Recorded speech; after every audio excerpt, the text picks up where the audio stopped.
Hello, my name is Angus and I run the tech YouTube channel Makers Muse, where we do 3D printing reviews, tips and tricks, projects and tutorials. And this video is all about how we conduct our unbiased reviews on Makers Muse. So it's aimed at you, the valued viewer, and if you're a prospective company interested in having your product reviewed on the channel.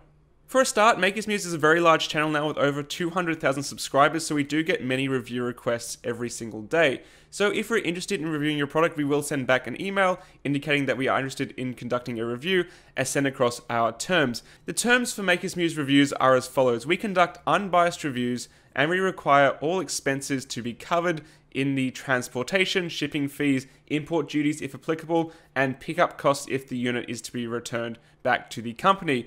For those who are interested in how reviews may work, there's different types of review units. You may purchase an item yourself. For example, I may go out to a store and purchase a roll of filament, for example, and conduct a review, or a company may send a product which is then returned back to them, which is known as a loaner unit, or that they may send a product that we keep, which is known as a keeper unit. Either way, we require all expenses to be covered, and that is outlined in our guide. And these terms must be agreed to before I will accept any reviews. Products are reviewed on a case-by-case basis with no predetermined bias. So I go into a product as if I am you, the consumer, who have just purchased that item. And we take many things into account. For example, how well is the product packed?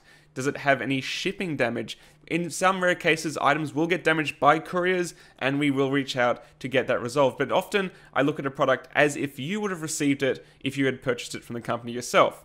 If it's a kit, for example, and then look into the assembly process. Is it easy? How are the instructions? How well did it go together? Is there any parts missing or any parts that don't fit together well? And then we move on to how well the product prints. For example, if it's a 3D printer, I have a suite of STL files that I like to throw at 3D printers to assess how well they print. For example, my lattice torture cube is a good example of a difficult to print file for FDM 3D printers. Also, I like the Geyer Anderson CAT. It's a very nice file which shows any sort of layer banding or inaccuracies. Then I also try to test them with their tolerances with my tolerance gauge to see how much clearance I can achieve between parts. All of these test files are determined to get a good feel of a 3D printer with a limited time frame. There may be other test files I throw at a 3D printer to test various things, but over the entire course of the assessment, I am noting down anything that was easy or difficult, unexpected, and that will go into the final review.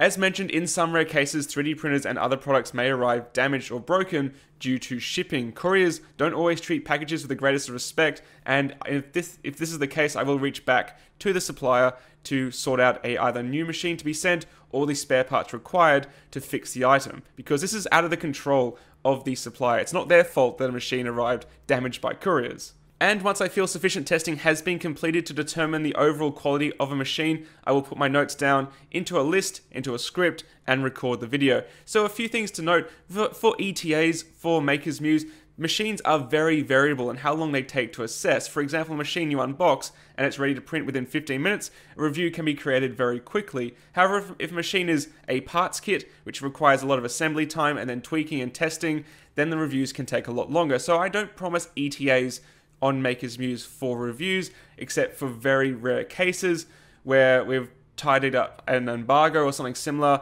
to line up with a product release, but that's always disclosed as well. So I don't promise ETAs because it's very, very difficult to determine from a get-go when I haven't seen a product how long a review will take. And it's important to note there's a significant difference between a review and product testing. Here on Makers Muse, I provide unbiased reviews, but I don't provide product testing. That's a very different thing. And when I do provide a review, I do hope that manufacturers pick up things that I didn't quite like or I criticized and use them to improve future products, but I don't provide ongoing product testing behind the scenes while I'm reviewing a product. That's not what I'm here for. I'm here to provide a very fair review of an existing product, just like a consumer would have received. And on Makers Muse, I pride myself in providing an unbiased opinion, and my opinion cannot be bought. So, as I mentioned, I receive a product as if I was you, the consumer. So products can improve over time, and that's actually very, very good, but the machines I receive are how I will perceive and review an item.